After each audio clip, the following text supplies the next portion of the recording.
Mga igsuon mayong adlaw kanatong tanan. Karon adlaw na usab nga Martes, pitsa 16 sa bulan sa Mayo sa tuig 2023. O karon mga igsoon na niya nakita sa ikaunom nga semana sa Pasko sa pagkabanhaw sa atong Ginoong Hesukristo. Sa ngalan sa Amahan, sa Anak, ug sa Espiritu Santo. Amen. Ang Ebanghelyo kinutlo gikan sa basahon sumala ni San Juan. Kapitulo 16, versikulo 5 ngadto sa 11.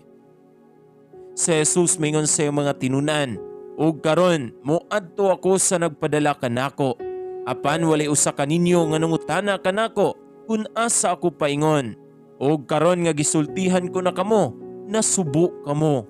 Apan sultihan ko kamo, mas makaayo kaninyo nga biyaan ko kamo.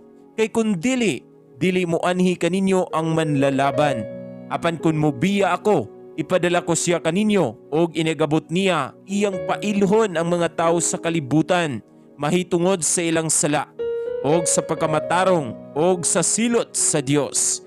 Pailhon sila sa ilang sala kay wala man sila mutuo kanako, og pailhon sila unsay matarong kay moadto man ako sa Amahan, og dili na kamo makakita kanako, og pailhon sa silot kay ang nagmando nining kalibutana gisiluta naman." Mga igsuon, ang Ebanghelyo sa Ginoo. Dayon ikaw, O Kristo.